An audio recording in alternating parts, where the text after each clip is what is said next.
Dan hari ini kita kembali ibadah di rumah karena kasus COVID-19 varian Omicron yang semakin tinggi dan juga peraturan pemerintah khususnya dari Menteri Agama yang mengatakan bahwa kalau ibadah onsite khotbahnya hanya bisa 15 menit sesuai dengan berita yang kami dengar, maka MTC Kelapa Gading memutuskan kembali ibadah di rumah dan kita belum tahu minggu depan, tetapi hari ini mari kita sediakan hati. Mari kita memuji menyembah Tuhan tanpa dipengaruhi oleh apapun. Setiap kita menyembah Dia dalam roh dan kebenaran. Mari kita berdoa. Bapa, dalam nama Yesus, Engkau adalah Tuhan yang hidup, Tuhan semesta alam. Kami tidak mengerti apa yang sedang terjadi dalam dunia ini, tetapi kami dikuatkan, dihiburkan, ditolong, didorong, bahkan ditumbuhkan, diberi keberanian untuk semakin mengalami Tuhan yang hidup, Tuhan semesta alam yang adalah Bapa kami. Terima kasih Tuhan. Dan hari ini Tuhan kami mau belajar firman-Mu kembali. Kami juga mau memuliakan Engkau dalam ibadah kami hari ini. Tuhan berkenanlah menerima penyembahan persembahan kami. Kami doakan ibadah-ibadah dimanapun ada. Baik onsite, online, dimanapun ada. Biarkan umat-Mu menyembah-Mu dalam roh kebenaran. Menjadi orang-orang yang dicari Bapa, berjumpa dengan Bapa, membuka diri, mengalami Tuhan yang hidup sekali lagi. Bahkan lebih lagi, supaya datanglah kerajaan-Mu di bumi, di tanah yang kami pijak, sejauh tempat yang kami pijak, kemanapun kami pergi, penyertaan-Mu nyata, menghadirkan kerajaan Allah di situ, seperti di surga. Terima kasih Tuhan, dalam nama Tuhan Yesus. Amin. Haleluya. Saudara, kembali di minggu kedua, bulan kedua 2022 ini kami berkata, kasih setia Tuhan lebih dari hidup. Jalan-jalan Tuhan terbaik bagi kita. Mari katakan, haleluya.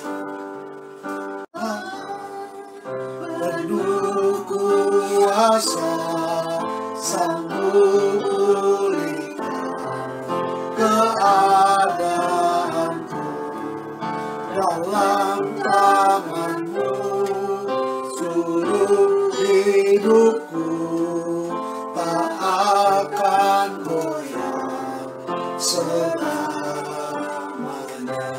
Ajaib Kau Tuhan, ajaib Kau Tuhan, penuh kuasa, sanggup pulihkan keadaanku, dalam tangan-Mu seluruh hidupku tak akan goyah selamanya. Ajaib Kau Tuhan,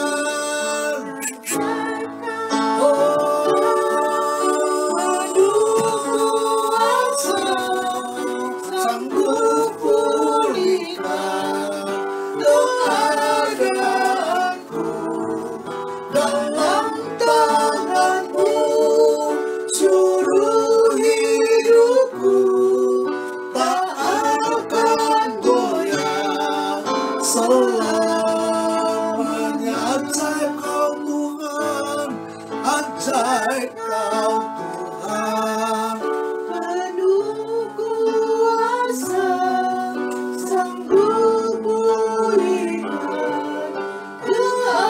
keadaanku, dalam tangan-Mu seluruh hidupku tak akan goyah selamanya. Tak akan goyah, akan goyah selamanya. Tak akan goyah, selamanya.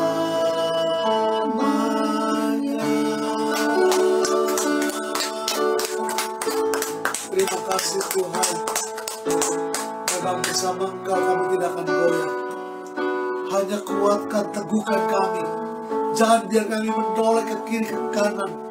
Biar kami selalu mengikut jalan yang Tuhan tunjukkan. Seperti Tuhan berkata, inilah jalan, berjalanlah mengikutinya, entah ke kiri atau ke kanan. Tuhan, kami mau ikut Engkau. Maka Tuhan, ujilah hati kami, kenalilah pikiran kami, selidiki batin dan hati kami. Tuhan, Tuhan Yesus, Aba Bapa dalam nama Yesus, mata kami tertuju padamu. Haleluya.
Ujilah aku Tuhan. Ujilah aku Tuhan. Cobalah aku Tuhan. Selidiki batinku dan hatiku. Mataku tertuju padamu. Saudara, sebelum kita naikkan pujian lebih jauh, sebelum kita berani berkata kepada Tuhan lebih dalam, lebih sungguh-sungguh, uji aku Tuhan, coba aku, selidiki aku. Saudara, mungkin lebih 15 tahun lalu, bisa jadi 30 tahun lalu, saudara, pertama tahu lagu ini, hati saya sebagai orang Kristen yang terbiasa berpikir dengan logika, menyelidiki kitab suci dengan pikiran. Ketika melihat nyanyian ini, sama seperti sebagian besar orang Kristen yang saya layani, waktu berkata, uji aku Tuhan, coba aku Tuhan, ini kesannya kok sombong banget. Ini kok kesannya so suci banget di hadapan Tuhan. Saudara, baru kemudian saya rasa sekitar 10 tahun lalu, lebih sedikit, mungkin 12 tahun lalu saja, baru mata saya terbuka. Saya tahu ini dari kitab Mazmur 26, tetapi tidak pernah berkata ayat ini untuk saya, tidak pernah. Ini hanya untuk orang-orang sombong. Saya orang rendah hati, gak berani bilang Tuhan uji saya. Surah persoalan saya hari ini, kalau ikut Tuhan Yesus, ikut firman-Nya. Apa firman-Nya tulis untuk kita? Pelajaran untuk kita. Maka hari ini dengan jujur saya berkata, sewajarnya kita gentar menyanyikan nyanyian ini. Mari berkata dengan jujur. Kalau saudara tidak mau diuji oleh Tuhan, tidak mau diselidiki batinnya oleh Tuhan, tidak apa, tidak usah nyanyi. Tetapi jika kita berkata, Tuhan, aku cinta kepadamu, aku ingin selalu dekat padamu, mari katakan sekalian, ku nyanyi Hosana. Saudara tahu arti Hosana? Haleluya, itu artinya puji Tuhan. Kalau Hosana artinya adalah teriakan kemenangan, saudara. Saudara mau menang? Tidak jalan lain, bukan dengan kuat gagah kita, tetapi dengan Tuhan. Dan kalau mau menang, saudara, kita mesti tahu siapa diri kita, siapa Tuhan. Maka Habib berkata, pujilah aku Tuhan. Pujilah aku Tuhan, cobalah aku Tuhan, selidiki batinku dan hatiku, mataku tertuju padamu. Katakan dengan jujur, aku cinta padamu. Aku cinta padamu Tuhan. Oh, aku rindu hadirat-Mu Tuhan. Aku ingin selalu dekat padamu, menikmati kehadiran-Mu. Kata saya, ujilah aku Tuhan. Ujilah aku Tuhan, cobalah aku Tuhan, selidiki batinku dan hatiku,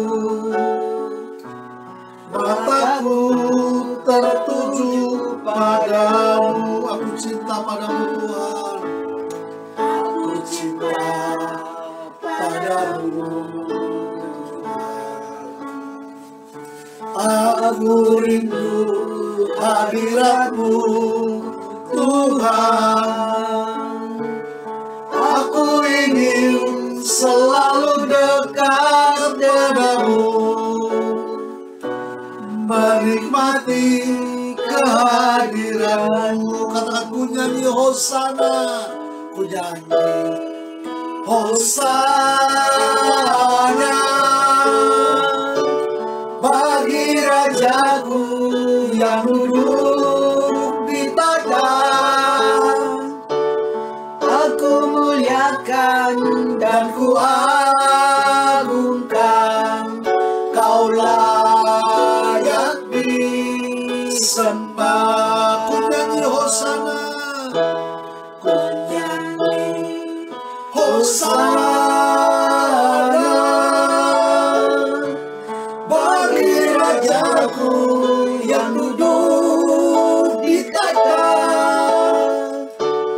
Aku muliakan dan ku agungkan, Kau layak disembah. Kata saya, ku nyanyi hosana, teriakan kemenangan. Ku nyanyi hosana bagi Rajaku yang duduk di tajam. Aku muliakan dan ku agungkan, Kau layak disembah. Kau nyanyi hosana bagi Rajaku yang duduk di padang. Aku muliakan dan ku agungkan, Kau layak disembah. Kau layak disembah. Kau layak disembah. Kau layak disembah. Kau layak disembah.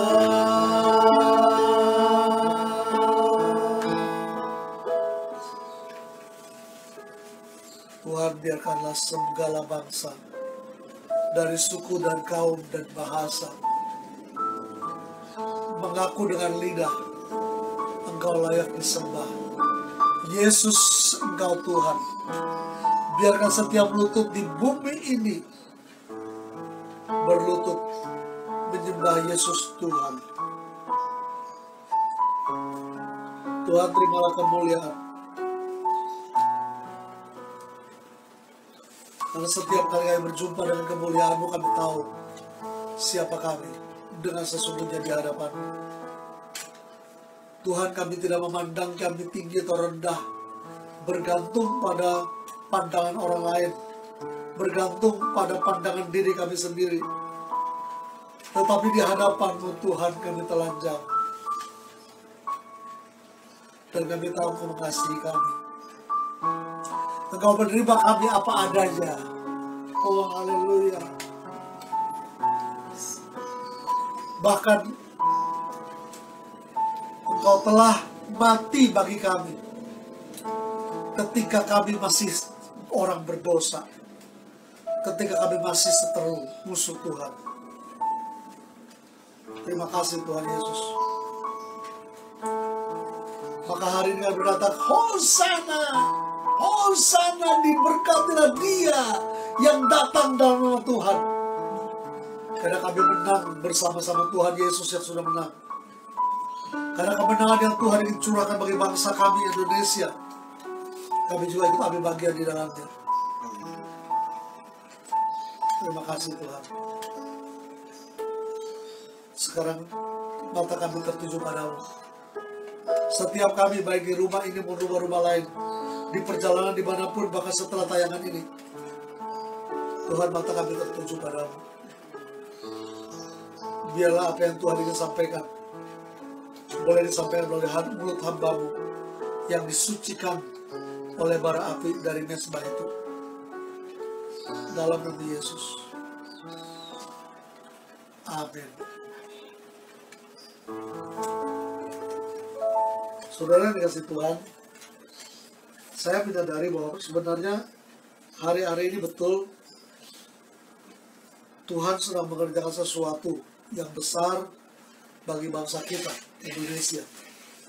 Ya, saudara sering ikuti ibadah online dari NTC Kelapa Gading atau Facebook saya, pasti tahu yang saya maksud. Saya mengulanginya saudara. 2012, bahkan sebelumnya saya pernah mendengar Indonesia akan hebat, tetapi itu tidak menjadi pikiran saya, hanya pernah mendengar. Kemudian 2012 ketika mengikuti World Prayer Assembly di Sentul, kemudian dirayakan puncaknya di Gelora Bung Karno, termasuk di dalamnya ada orang dari Tiongkok, ibu-ibu yang kena serangan jantung pada hari yang ke-1, kedua. Hari ketiga, kalau tidak salah, ketika harus berdoa di Gelora Bung Karno, dia bilang sama dokter di rumah sakit, memakai penterjemah, dan penterjemahnya adalah teman kita, alumni STT Iman, Samuel Habakuk. Dia bilang sama saya, ibu ini berkata, saya harus keluar rumah sakit. Dokter berkata, nggak bisa, ibu baru kena serangan jantung. Dia berkata, enggak, saya datang ke Indonesia bukan untuk mati, dan bukan untuk mati di rumah sakit.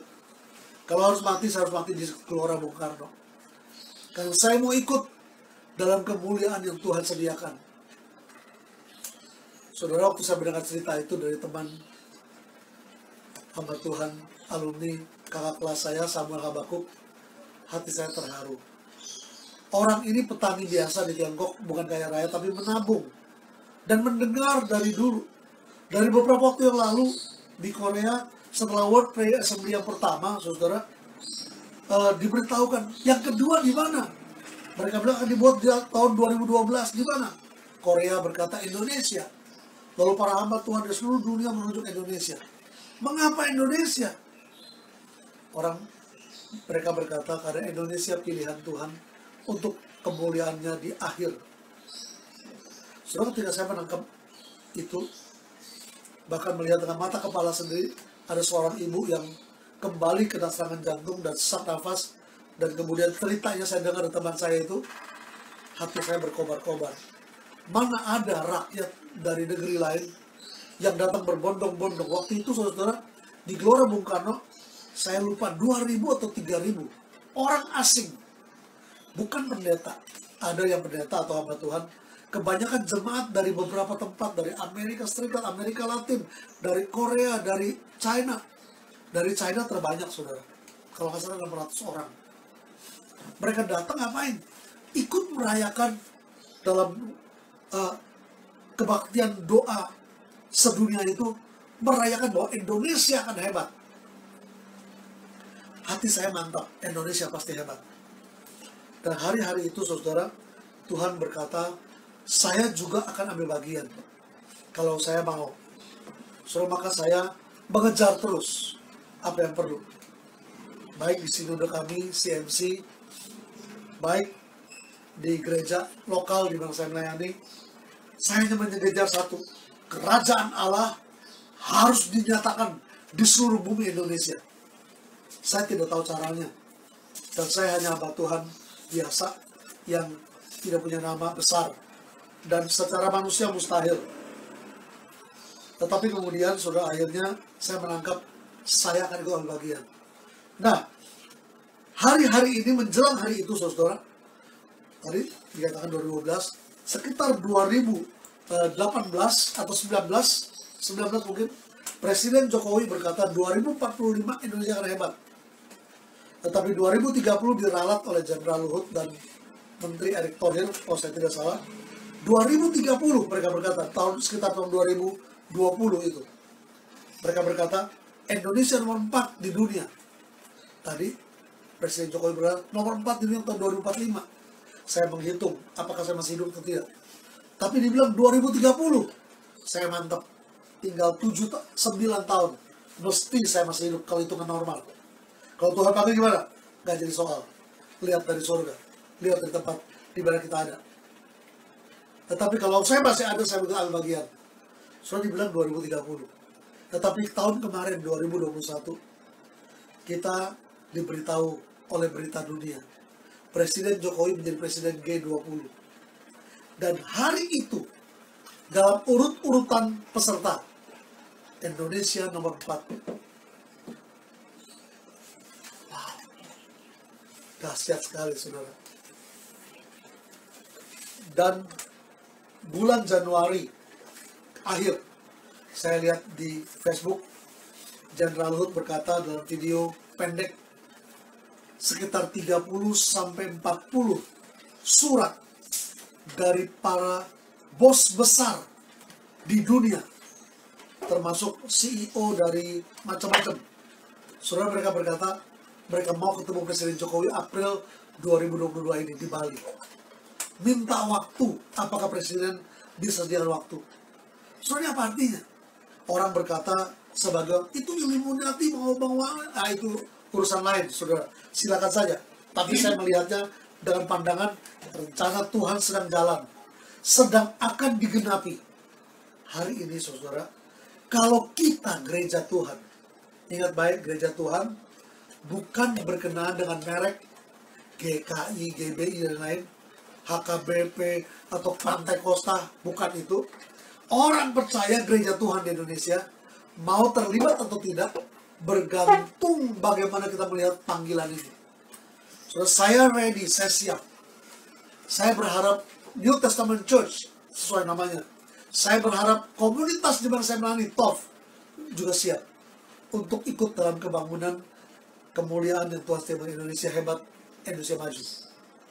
Maka hari ini, minggu lalu, kita belajar tentang bagaimana kita menjaga kesehatan rohani, imunitas rohani dan jasmani. Minggu ini, saudara, saya memasukkan tema self check up with God. Check up kerohanian di hadapan Allah.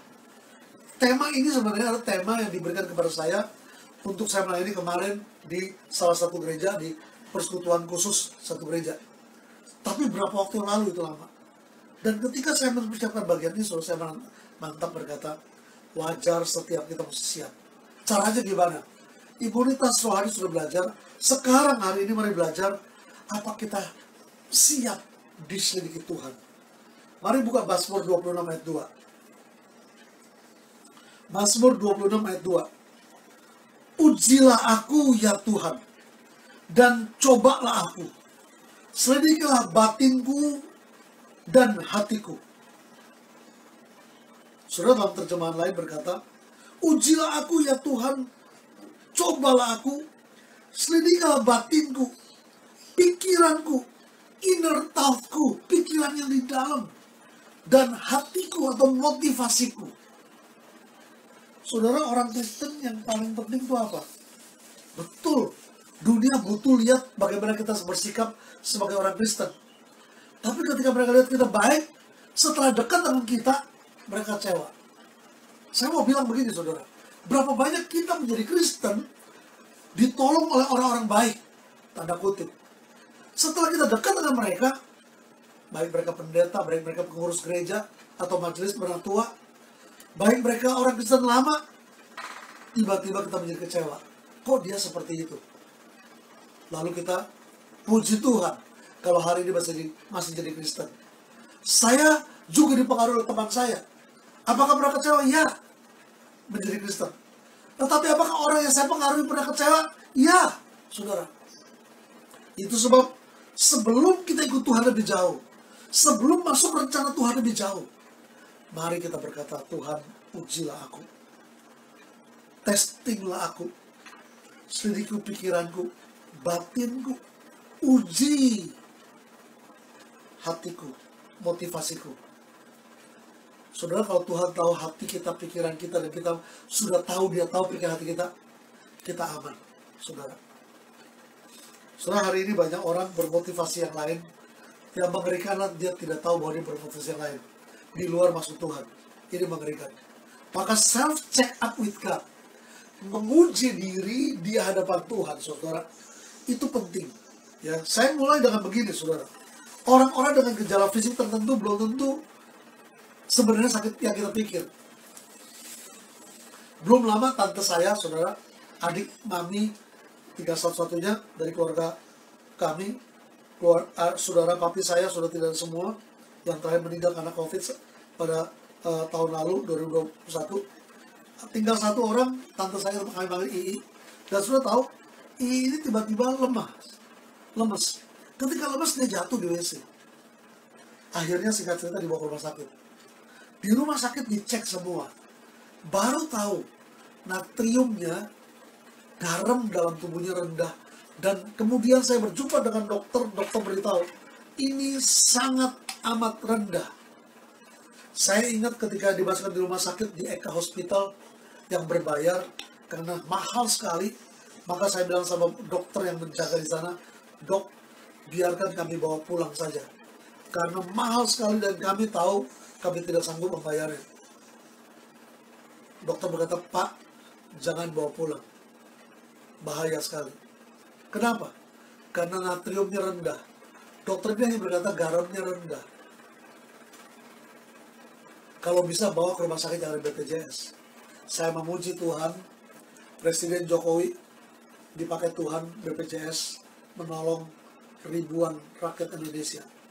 Terlepas dari sistem operasinya, terlepas dari korupsi di dalamnya. Saya mau berkata, puji Tuhan, Indonesia menjadi salah satu negara yang rakyatnya bisa berobat dengan gratis. Haleluya. Indonesia hebat. Sudah akhirnya singkat cerita, saya mengetahui ada teman, saya sebut saja Dr. Yandi Utasoid. Saya kenal dekat dengan orang yang dekat dengan beliau. Saya telepon, bisa nggak masuk di UKI? Saudara akhirnya masuk di UKI.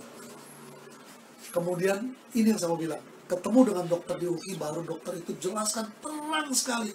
Namanya Dokter Yesaya, bukan Nabi Yesaya, dokter. Dia jelaskan mulai dari berkata, ibu ini natriumnya rendah, bukan cuma rendah, sangat amat rendah. Dokter yang pertama tadi hanya berkata rendah, bahaya Pak kalau bawa pulang ke rumah. Baiknya dirawat rumah sakit yang BPJS.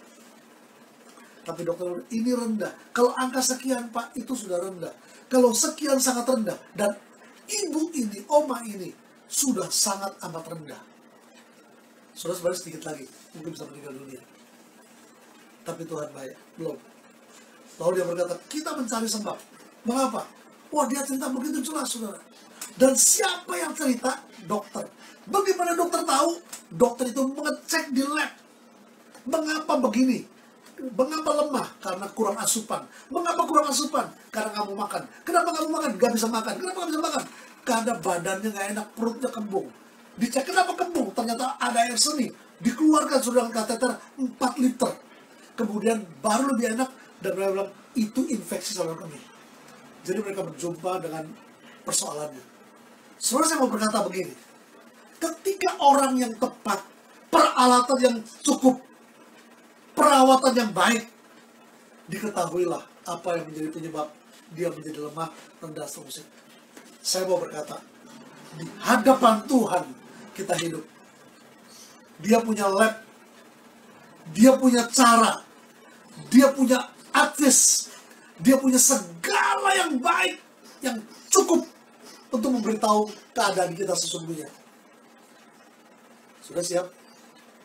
Mari sediakan hati untuk diuji oleh Tuhan.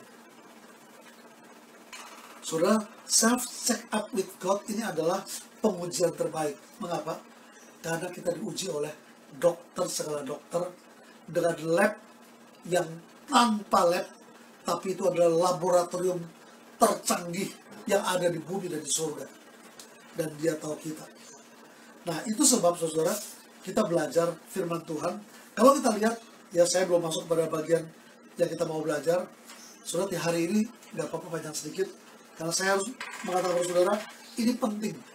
Siapa kita di hadapan Tuhan bergantung Dia lihat kita. Dan bagaimana kita hidup di hadapan Dia bergantung penilaian Dia kepada kita. Oke? Renungan pagi ini, saudara, coba saya lihat. Supi jam handphone, lihat WA. Karena handphone saya dipakai untuk Facebook, jadi nggak bisa lihat. Lihat WA hari ini, renungan hari ini. Saudara, renungan hari ini, supaya nggak salah, saya nggak sampai pikir, itu saya ambil dari 1 Korintus 4 ayat 1-5. Karena saya tahu hari ini saya mau bicara soal self-check up with God, menguji diri di hadapan Tuhan, maka saya memikirkan tema tentang hidup di hadapan Tuhan untuk renungan pagi ini. Saya mengambil dari 1 Korintus 4, 1-5. Tadi mau habis satu pasal, terlalu panjang. Nah, ini 1 Korintus 4, 1-5, saya bacakan saja. Saya nulis begini, saudara yang terima renungan saya pasti membaca. Kalau nggak membaca, saudara, saya beritahu, kalau saya kirim renungan, saudara nggak baca, rugi. Karena bukan apa yang saya tulis, tapi apa yang saya tahu mau dibagi kepada saudara. Kalau saudara nggak dapat, bisa jadi saya kurang mendapat sesuatu, atau saya merasa saudara nggak perlu dapat. Tapi kalau saya dapat, dan saya menulis dan saya kirim, khususnya kepada komunitas murid NTC, kepada beberapa kelompok yang saya merasa saya punya tanggung jawab di situ, saya mau berkata, ikuti. 1 Korintus 4, 1-5 berkata ini, siapa kita di hadapan Tuhan, itulah kita yang sebenarnya. Apapun pandangan orang kepada kita, seharusnya sesuai dengan kebenaran kita di hadapan Tuhan. Orang lihat apa kepada kita nggak penting. Tapi kalau cocok dengan apa yang kita tahu Tuhan lihat kita, mari pikirkan. Termasuk artinya kritik orang. Saya sejak dulu berkata, kalau orang kritik saya, ada 2 sikap saja. Kalau tidak cocok, tidak benar. Di mana tidak benar, tidak perlu, saya tahu, maka saya berkata, saya tidak masalah. Karena itu bukan saya. Dia boleh sebut nama saya, jabatan saya, apa yang saya lakukan, saya tidak penting. Tapi kalau saya tahu, itu saya.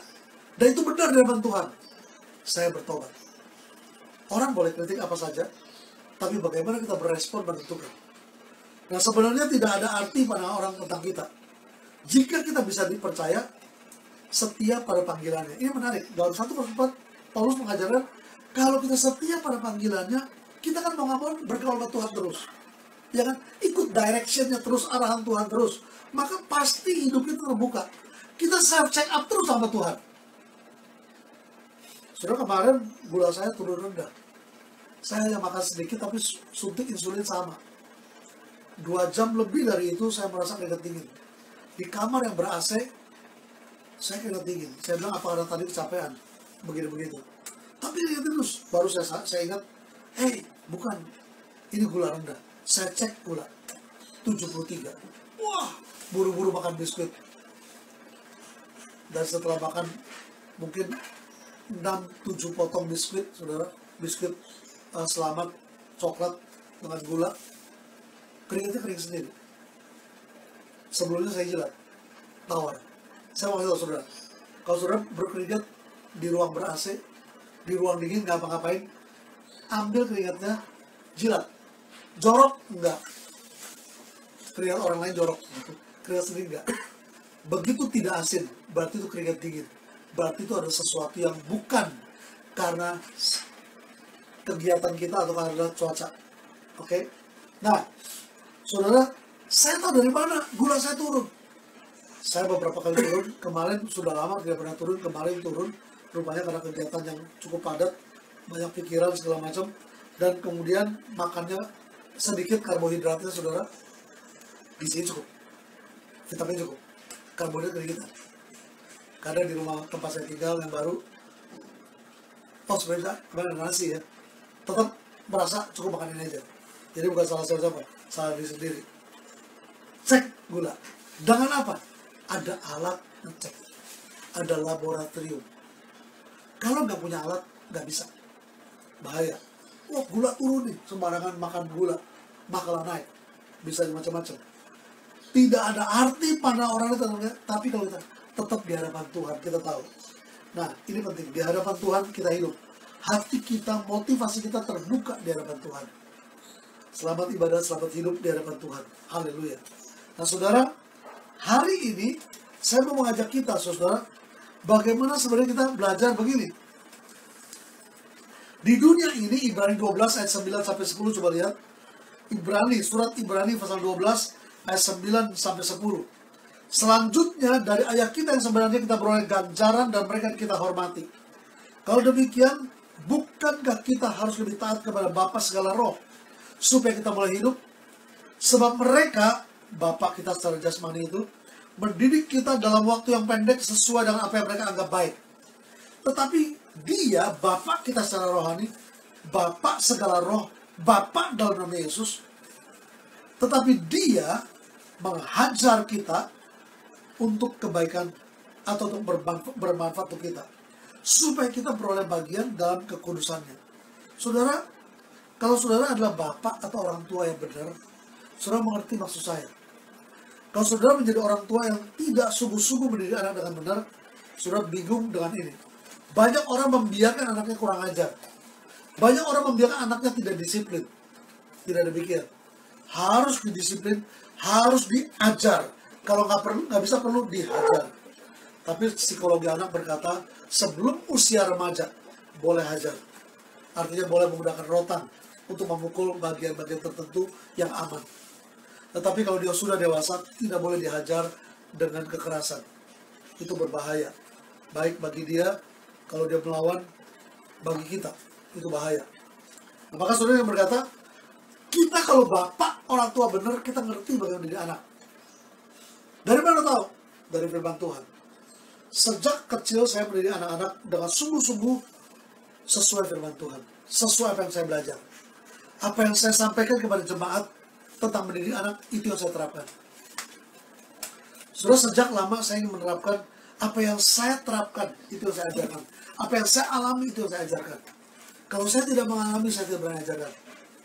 Nah, saudara, itu sebab waktu dibilang, Bapak kita mengajar kita. Dia, bikin disiplin kepada kita, supaya kita taat. Ada Bapak rohani, Bapak segala Bapak. Bapak dalam nama Yesus, Tuhan kita, Yahweh. Dibilang dia menghajar kita untuk kebaikan kita, atau bermanfaat bagi kita. Supaya kita beroleh bagian kekudusannya. Sudah siap? Mari kita lihat. Saudara, mari kita merenungkan Matius 11, 25 sampai 30. Inilah yang saya bilang tadi, self check up with God. Inilah menjawab pertanyaan mengapa kita hidup indah di hadapan Tuhan. Mengapa hidup bukan dengan berbeban berat, tetapi penuh berkat. Mengapa hidup bukan susah, tapi sukacita. Matius 11, 25 sampai 30. Pada waktu itu berkatalah Yesus, Aku bersyukur kepadamu Bapa Tuhan langit dan bumi, karena semuanya itu kau sembunyikan bagi orang bijak dan orang pandai, tetapi kau nyatakan, dalam bahasa Yunani berkata, apokalupto, engkau wahyukan, engkau bukakan kepada orang kecil. Perhatikan, kepada orang bijak dan orang pandai, paling tidak orang merasa bijak dan merasa pandai, atau merasa dirinya bijak dan merasa dirinya pandai, Tuhan sembunyikan. Dibilang apa, saudara? Semuanya disembunyikan. Sudah tidak heran kalau lihat orang-orang berpendidikan tinggi tidak melihat apa yang Tuhan sedang kerjakan. Karena Tuhan sembunyikan. Tetapi sebaliknya, orang-orang kecil menerima penyataan, menerima wahyu. Sudah berkata, sembarangan ngomong, wahyu sudah komplit di Alkitab. Di mana ayatnya wahyu komplit di Alkitab? Orang berkata, wahyu ditulis, siapa menambahkan ditambahkan hukuman, siapa mengurangi dikurangi kehidupannya. Brothers and sisters, saudara-saudariku, aku mau berkata, itu untuk kitab wahyu, bukan untuk Alkitab. Oke? Mari jujur. Sarjana teologi, mari jujur. Saudara yang baca Alkitab berulang-ulang, mari jujur. Jangan dibelenggu oleh ajaran berkata berhenti di situ. Tidak berhenti. Yesus berkata, engkau bukakan kepada orang kecil. Saudara, saya belajar dari beberapa hamba Tuhan yang menurut saya keliru. Mereka berkata, nubuatan, wahyu itu sudah berhenti, dan itu hanya ada di Alkitab. Silakan saja, saudara. Tetapi Alkitab tidak pernah berkata begitu. Sarjana teologi, para sarjana Alkitab mesti berkata dengan jujur. Orang yang membaca Alkitab dengan jujur, tidak pernah ditemukan ayat wahyunya berhenti, mujizatnya berhenti. Tidak pernah. Kalau saudara berkata berhenti, silakan. Maka saudara dibelenggu oleh yang bukan maksud Tuhan. Saudara, saya mau berkata jujur sekali lagi. Bagaimana kita orang kecil menangkap maksud Tuhan? Kalau hanya baca Alkitab, kita tidak tahu Indonesia akan hebat. Kalau hanya baca Alkitab, kita tidak tahu bagaimana kita harus memulai pelayanan baru.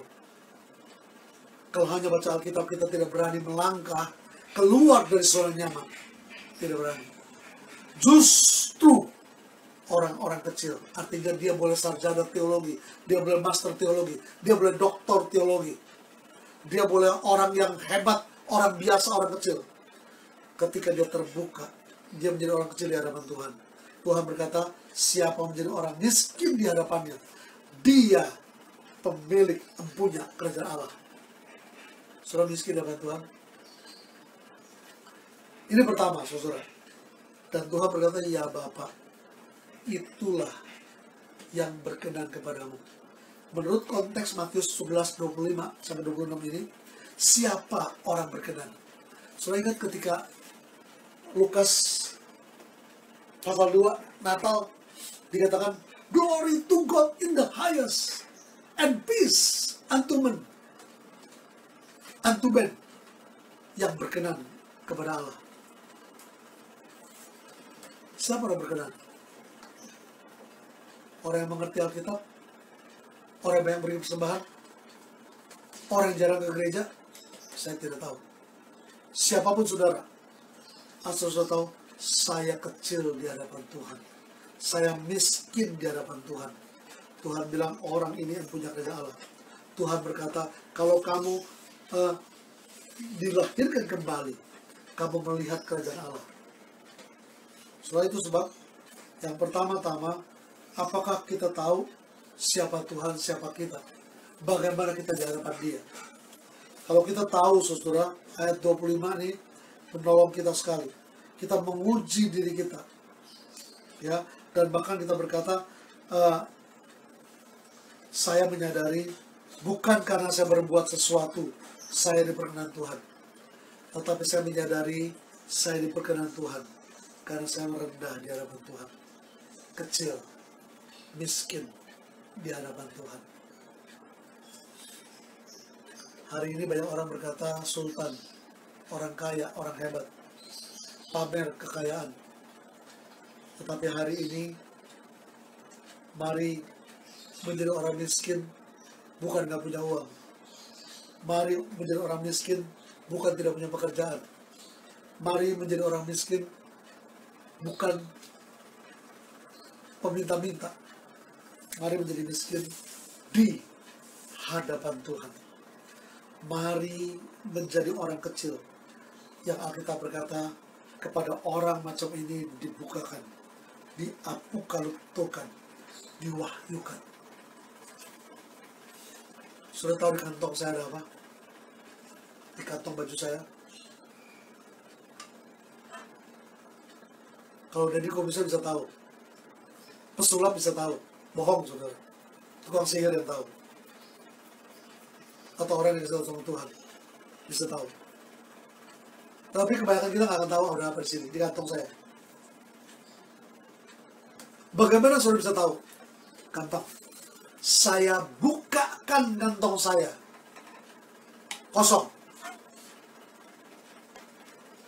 Nggak ada apa-apa. Dari mana tahu kantong baju si Roni kosong? Si Roni buka kantongnya, kasih tahu. Kosong. Saya isi sesuatu. Saudara melihat ini. Dan kalian nggak tahu. Apa isi kantong saya? Tadi dia buka kosong. Kosong. Enggak, ada isi. Tisu? Bukan. Apa? Duit? Bukan. Dari mana tahu isi kantong saya? Kecuali Tuhan kasih tahu saudara atau setan. Kebanyakan kita nggak tahu. Dari mana semua bisa tahu? Buka mata, lihat. Saya bukakan kepada saudara. Isi kantong saya adalah biskuit. Ditutup mereknya supaya iklan. Saudara, itu namanya dibukakan, diwahyukan. Dari mana tahu? Bukan saya hebat. Karena Tuhan buka bagi saya. Mari self check up with God. Siapa saya? Siapa saudara? Mungkin pasangan kita nggak tahu kita. Kita pun keliru pandang kita. Saudara, dulu saya lihat diri saya orang yang hebat. Saudara nggak tahu bahwa saya mengaku saya hebat. Paling tidak ketika orang berkata, kalau botak di depan, suka mikir. Kalau botak di belakang, katanya pintar. Dan saya berkata, saya depan belakang. Maka gue pikir gue pintar.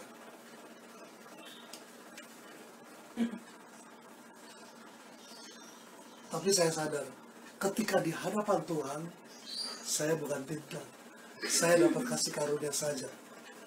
Dulu orang bilang sama saya gini, Ron, kalau kamu jadi arsitek, nggak jadi pendeta, kira-kira hidup kamu mendingan dari sekarang lebih kaya atau lebih miskin? Saya berkata dengan mantap, dulu, pasti lebih kaya dari sekarang waktu itu. Minimum sama. Saya ditanya ini mungkin ada 2-3 kali. Karena orang tahu, teman-teman saya tahu siapa saya. Tetapi setelah saya menguji diri saya bilang begini. Dengan jujur saya mau berkata, kalau sudah tanya saya sekarang, Roni, kalau kamu jadi arsitek dan kamu jadi pendeta, apa kamu lebih kaya atau lebih miskin? Lebih terhormat atau lebih terhina? Saya mau bilang, saudara, saya nggak berani bilang apa-apa. Saya nggak berani bilang saya lebih hebat, lebih kaya, lebih terkenal. Enggak. Karena tidak pernah ada yang tahu masa depan orang. Kecuali Tuhan. Maka dengan jujur saya berkata, Tuhan terima kasih. Saya ada hari ini sebagai pendeta, sebagai gembala. Karena kasih karunia Tuhan. Bukan yang lain. Hanya karena kemurahan Tuhan. Itu sebab nyanyian oleh karena kemurahan Tuhan menjadi salah satu lagu favorit bagi saya pribadi. Termasuk ketika saya kena COVID 2020 Desember. Di UKI juga dirawat. Saya berkata, Tuhan, oleh karena kemurahan Tuhan, ku ada hari ini. Bukan yang lain. Saudara, pertama ini. Yang kedua, saudara, ayat yang ke-27. Saudara perlu tahu, kalau kita berkata kita di hadapan Tuhan, kita mengenal dia bukan cuma dengan oida pengetahuan, tapi dengan ginosko, mengalami. Jadi saya berkata yang kedua, kita mengenal, mengalami Tuhan. Lihat ayat 27. Semua telah diserahkan kepadaku oleh Bapakku, dan tidak seorang pun mengenal anak selain Bapa, dan tidak seorang pun mengenal Bapa selain anak, dan orang yang kepadanya anak itu berkenan menyatakannya. Saudara perhatikan, yang anak menyatakan, yang anak membukakan, mewahyukan. Ketika dibukakan, diwahyukan, maka orang ini mengenal Bapa, mengenal anak. Kata mengenal di sini adalah ginosko. Kita menjadi Kristen, kita diselamatkan karena ginosko, bukan oida. Tahu dengan pengetahuan oida, tahu dengan pengalaman ginosko. Saudara, keselamatan seperti Yohanes 17 ayat 3 berkata begini, saudara. Inilah hidup yang kekal itu, yaitu bahwa mereka mengenal Engkau satu-satunya yang benar dan mengenal Yesus Kristus yang telah Kau utus.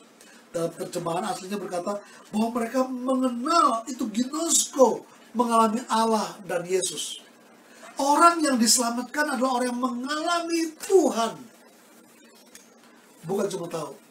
Ketika orang bisa berkata dengan mulutnya Yesus Tuhan, percaya Yesus dibangkitkan dari orang mati, maka dia wajar dilahirkan kembali. Ketika lahir kembali, dia mengalami Tuhan. Itu pertama kalinya. Jadi sejak keselamatan kita juga mengalami. Di dalam perjalanan Kristen, saudara, kita mesti membaca Alkitab dengan terbuka. Apa yang Yesus katakan, ajarkan. Apa yang Rasul-Rasul ajarkan. Nabi-nabi yang dipakai Tuhan, tokoh-tokoh Alkitab, pada gilirannya berkata karena mereka mengalami Tuhan. Hari ini kita perlu berduka cita karena orang berkata tidak boleh pengalaman menjadi standar. Saudara, tentu saja pengalaman tertentu tidak boleh menjadi standar. Tetapi bahwa setiap orang percaya harus, wajib, kudu terus-menerus mengalami Tuhan dan menceritakan pengalaman itu. Saya ulang, saudara.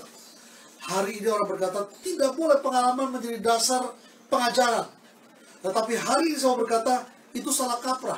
Yang benar adalah hari ini Tuhan, sejak kita diselamatkan, kita mengalami Tuhan. Dan dalam perjalanan kita, semua tokoh-tokoh kita, semua orang-orang pahlawan-pahlawan mengalami Tuhan. Dan dalam perjalanannya, dia mengalami Tuhan. Maka itu yang diajarkan. Lihat Matius 28 ayat 20. Yesus berkata, ajar mereka melakukan segala sesuatu yang telah kuperintahkan kepadamu. Dan ketahuilah, aku menyertai kamu senantiasa sampai kepada akhir zaman. Sudah tahu nggak? Yang Yesus bilang apa? Dalam terjemahan literal, ILT, Indonesia Literal Translation berkata, ajar mereka melakukan adalah mengajar mereka melakukan. Ini coaching. Ini seperti orang melatih step demi step. Dengan apa yang dia tahu, dia latih. Saudara, amanat agung bukan berita teori. Amanat agung adalah berita dengan pelatihan. Amanat agung hanya ketika KKR beritakan Injil orang percaya, itu hanya sebagian. Itu dibilang half truth sebenarnya. Tetapi ketika orang mengikuti amanat agung, lalu kemudian, saudara, dalam mengikuti amanat agung, mereka mengalami Tuhan, diajarkan apa yang Tuhan ajarkan, dimuridkan. Saudara, saya mau berkata, kita sedang melakukan amanat agung. Amanat agung yang real, yang nyata, yang sebenarnya adalah bukan, saudara, cuma berita. Bukan. Bukan juga cuma sekedar mengadakan mujizat. Bukan. Amanat agung sesungguhnya adalah mengajar orang-orang yang menjadi percaya untuk melakukan yang sama. Dulu ada yang disebut menang bidang utus.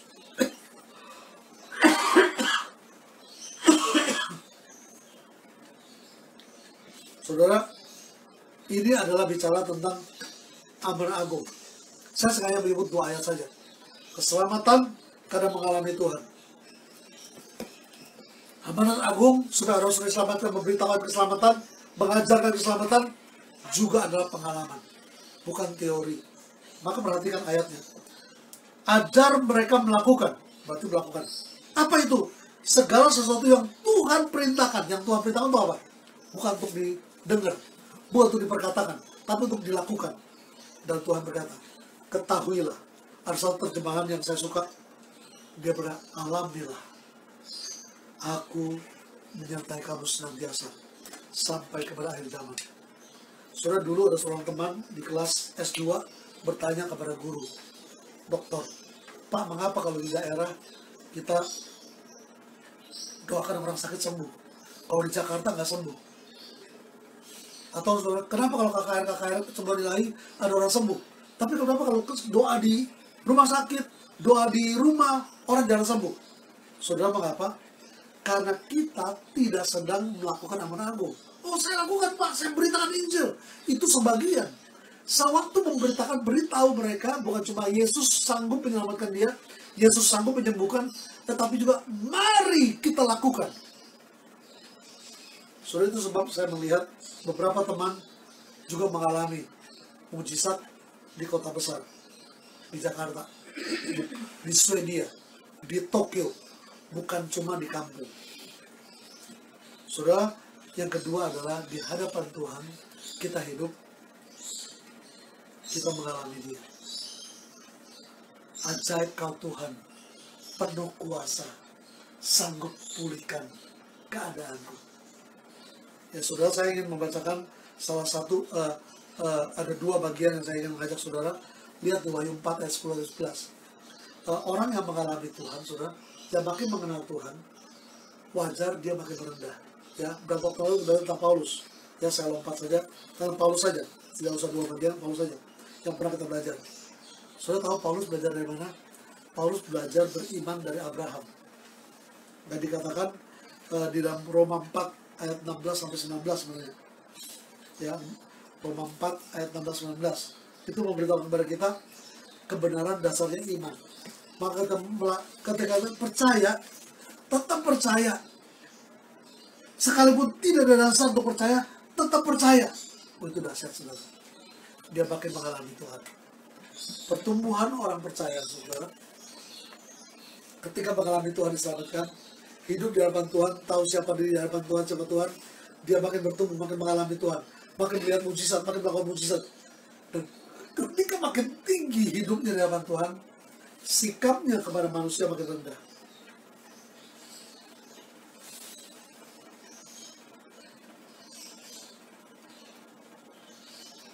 Contoh dari Paulus yang pernah kita belajar beberapa waktu yang lalu.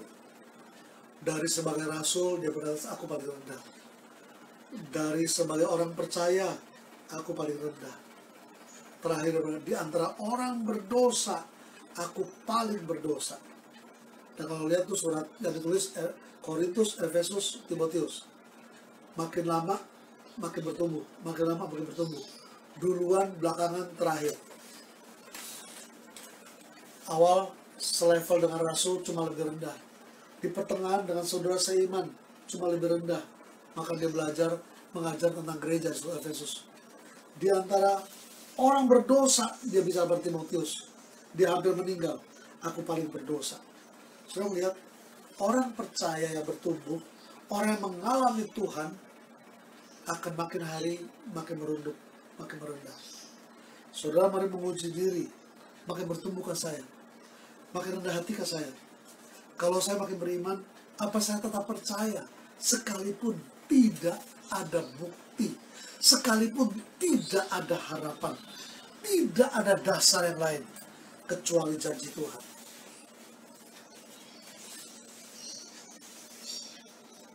Yang ketiga, pemulihan selalu berkata dengan penugasan. Kalau kita self-check up with God, kalau kita menguji kerohanian kita di hadapan Tuhan, pertama kita berkata, saya hidup di hadapan Tuhan. Saya miskin, saya telanjang. Kedua, kita berkata, saya mengalami Tuhan. Semakin saya bertumbuh, saya makin rendah hati. Yang ketiga, ketika saya berjumpa Tuhan, saya dipulihkan, sekaligus saya menerima penugasan. Pemulihan berkaitan dengan penugasan. Mari lihat Matius 11, 28-30. Ayat yang sangat terkenal ini. Marilah kepadaku semua yang letih lesu dan beban berat. Aku akan memberi kelegaan kepadamu. Lanjut 29. Pikulah kuk yang kupasang dan belajarlah padaku. Karena aku lemah lembut dan rendah hati. Dan jiwamu akan mendapat ketenangan. Sebab kuk yang kupasang itu enak dan bebanku pun ringan. Wow.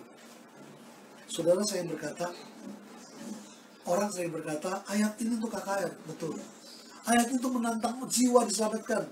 Karena mereka hidup penuh dengan beban berat, letih lesu. Butuh kelegaan. Datang pada Yesus. Betul. Tetapi bagaimana dengan orang Kristen? Apa sudah hidup dengan kelegaan, penuh dengan beban yang ringan, tidak letih lesu. Oh, siapapun kita tidak luput dari letih lesu. Siapapun kita tidak luput dari beban berat. Kita berkata, saya butuh istirahat, saya butuh cuti. Tapi setelah cuti masih kecapean, berarti belum datang pada Yesus. Saudara, hari ini siapapun saudara, hamba Tuhan, orang biasa, sarjana teologi atau orang yang gak ngerti teologi, orang baca Alkitab banyak, dia Kristen lama atau baru, atau masih bingung-bingung. Kalau saudara letih lesu, beban berat, datang pada Tuhan Yesus, pasti diberi kelegaan. Tuhan bilang, I will give you rest, istirahat. Kalau hari ini ada orang kecapean, berhenti kerja, berhenti beban berat, datang pada Yesus. Siapapun saudara, mau orang Kristen, mau bukan orang Kristen, mau hamba Tuhan atau bukan, datang pada Yesus. Orang bilang, itu gak gitu mudah, gak gitu gampang. Justru saya mau berkata, sekali lagi saya berkata, minta maaf para hamba Tuhan senior, bahkan para pendeta atau para psikolog berkata, tidak mudah ikut Tuhan, tidak mudah mau perintah Tuhan. Saudara, itu terserah orang mau bilang apa, tapi hari ini kita membaca dari Matius 11, 28-30, Tuhan berkata, mari kepadaku yang letih lesu berat, aku beri kelegaan, bukan keberatan. Bukan tidak mudah, tapi mudah. Kenapa mudah? Lihat 29. Pikul kuk yang kupasang. Tuhan gak pernah kasih beban gak cocok dengan kemampuan kita. Tuhan gak pernah kasih talenta di luar kesanggupan kita. Maka dia bilang, belajar padaku. Saudara, beban yang Yesus pikul adalah dosa sedunia. Lalu dia bilang, saya rela turun mati di salib. Caranya gimana? Dia bilang, akan mati di salib. Gimana meneruskannya? Orang-orang itu perlu belajar padaku. Aku yang memikul dosa, mereka hanya sekedar memberitakan, menghidupi saja yang aku beritakan. Caranya gimana? Indikatornya apa? Saya belajar dari Tuhan Yesus yang makin lemah lembut dan makin rendah hati. Cocok. Tadi kita berkata orang makin bertumbuh, dia makin rendah hati. Ini. Dan lemah lembut salah satu ukuran. Kalau sudah makin keras, makin getas, mudah dipatahkan, dihancurkan. Sudah akan hancur. Tapi kalau lemah lembut, kalau dihancurkan, dipukul dia melenting, luntur. Dan jangan lupa, kita melakukannya dengan indah, dengan ringan. Ini, perhatikan. Dia bilang kalau orang belajar sama Yesus, lemah lembut dan rendah hati, dapat ketenangan. Hari ini sudah belajar di sekolah Alkitab, susah nggak? Lebih susah dari sekolah sekuler. Berhenti kuliah sekolah Alkitab. Sudah belajar sekolah menjadi hamba Tuhan, susah, berhenti sekolah. Sudah pelayanan berasa beban berat, berhenti pelayanan. Sudah hidupnya susah, mari berhenti. Tuhan bilang, come unto me, datang kepadaku, aku beri kelegaan. Sudah tahu betapa lega? Karena boleh belajar sama dia lama-lama rendah hati. Sudah tahu betapa lega? Dia berkata, kalau orang itu belajar, dapat tenang. Kemudian dibilang gini, ayat 30. Sebab kuk yang aku pasang, pikul kuk yang aku pasang, kata Tuhan. Sebab kuk yang aku pasang itu, apa? Enak dan bebannya itu ringan. Light burden. Bukan heavy burden. Yang dimana? Yang heavy burden datang. Setelah itu diangkat bebannya, ditaruh light burden. Beban yang ringan. Beban yang enak. Mengapa? Karena mengikuti kuk yang bersama Yesus. Bersama Yesus lakukan perkara besar. Bersama Yesus tidak ada yang sukar. Lagu ini direcehkan saudara oleh kelompok orang Kristen. Mana sukar, mana tidak? Saudara mau berkata sekali lagi, mari kalau sudah dipulihkan di hadapan Tuhan, dipanggil di hadapan Tuhan, bertumbuh makin rendah hati, mari ringan pikul buahnya dan enak. Apa kita ikut Yesus dalam kelegaan atau keberatan? Apa belajar makin lemah lembut, rendah hati, atau makin keras dan kaku? Saudara, minggu depan kita akan kembali belajar tentang self-check up dari bagian lain. Yang menurut saya ini mengguncangkan kebiasaan kita bergereja juga nanti.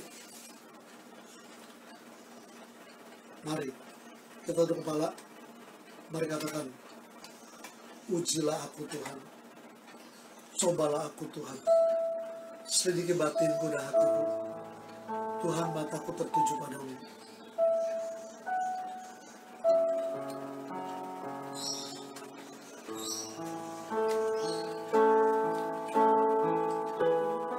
Ujilah aku Tuhan,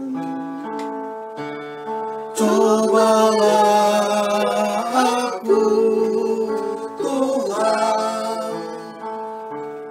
selidiki batinku dan hatiku. Mataku tertuju padamu. Aku cinta padamu, aku cinta padamu Tuhan. Aku rindu hadirat-Mu Tuhan. Aku ingin selalu dekat padamu, menikmati kehadiran-Mu. Katakan ku nyanyi Hosana, ku nyanyi Hosana bagi Rajaku yang duduk di tahta. Aku muliakan dan ku agungkan, Kau layak disembah. Nyanyikan Hosana, ku nyanyi Hosana bagi Rajaku yang duduk di tahta. Aku muliakan dan ku agungkan, Kau layak disembah. Ku nyanyi Hosana, Hosana bagi Rajaku yang duduk di tahta. Aku muliakan dan ku agungkan, Kau layak disembah. Ku nyanyi Hosana, Hosana bagi Rajaku yang duduk di tahta. Aku muliakan dan ku agungkan, Kau layak disembah. Hosana bagi Rajaku yang duduk di tahta. Aku muliakan dan ku agungkan, Kau layak disembah. Kau layak disembah. Kau layak disembah Tuhan. Kau layak disembah.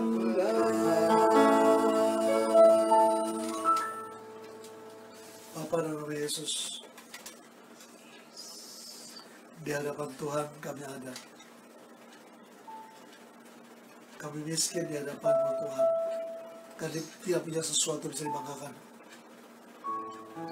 Kami tahu apa yang Tuhan pandang kepada kami. Kami milik-Mu.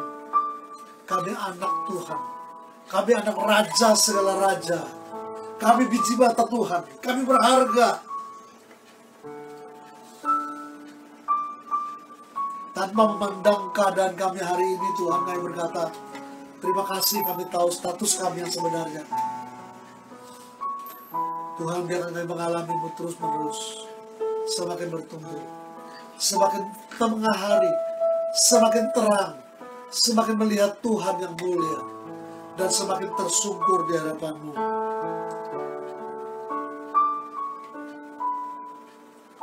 Dan biarkan kami Tuhan, sementara kami mengalami Tuhan, kami memikul apa yang Tuhan ingin kami pikul.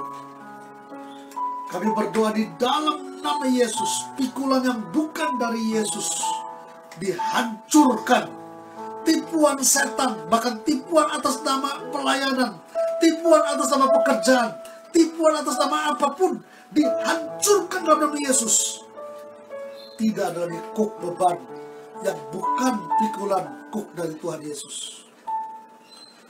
Kami lega, kami terlepas, kami melepaskan pengampunan kepada orang-orang yang bersalah kepada kami, supaya kami jangan terus hidup dalam beban berat, ditekan oleh rasa bersalah, oleh perasaan membalas kejahatan dengan kejahatan. Dilepas dalam nama Yesus. Tuhan, kami menerima pekuk yang Tuhan taruh. Kami melihat kemuliaan yang Tuhan sediakan bagi Indonesia. Indonesia hebat, Indonesia maju. Biarkan kami gereja-Mu ambil bagian. Biar kami memikulnya dengan pikulan yang ringan dan enak. Biar kami penuh sukacita menghidupinya.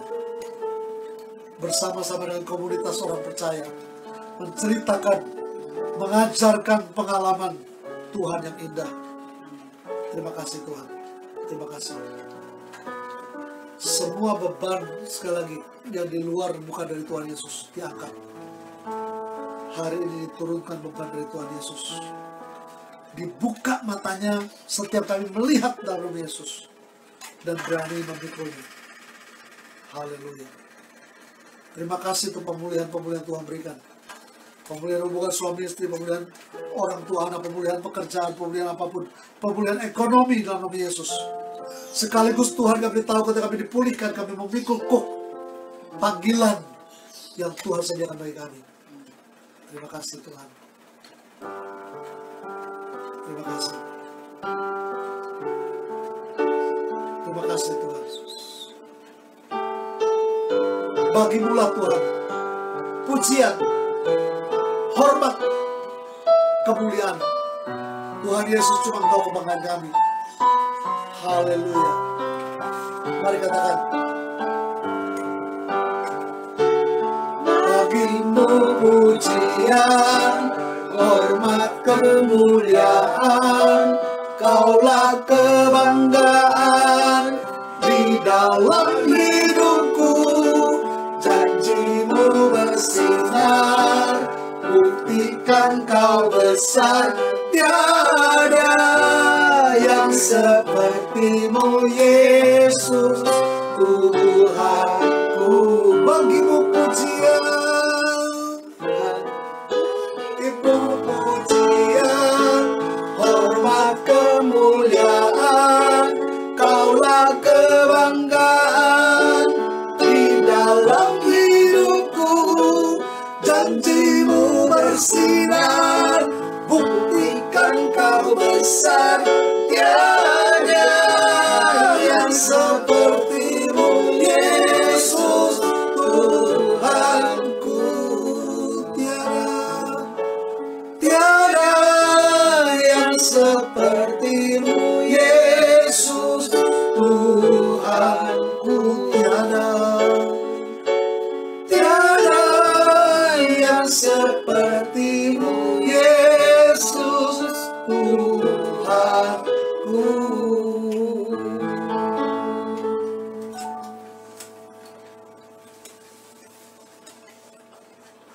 Saudara, terima berkat Tuhan. Sejauh kita miskin di hadapan Tuhan, kita mengalami Dia, makin bertumbuh, makin rendah hati. Dari sehari ke sehari, kita lega, bukan beban berat. Dari sehari ke sehari, kita hanya memikul kuk yang dari Tuhan Yesus. Itu enak dan ringan, bukan berat dan sulit. Sudah menerima ini, terima berkat Tuhan. kasih karunia Tuhan Yesus yang berlimpah-limpah. Oh, bukankah ia telah naik, juga telah turun. Dia memberikan pemberian. Haleluya. Kasih Bapa yang menerima kita apa adanya. Di dalam kekuatan Roh Kudus yang membuat kita berani mendobrak, menerobos sekalipun pintu alam maut. Menyertai kita sekalian hari ini sampai kita berjumpa muka dengan muka dengan Yesus Tuhan Juru Selamat kekasih kita, Raja kita. Haleluya. Amin. Amin. Puji Tuhan. Saudara, minggu depan kemungkinan masih online, ibadah di rumah. Tetapi kalau ada perubahan, saya akan memberitahu kepada saudara-saudara. Tuhan Yesus berkati kita sekalian. Shalom.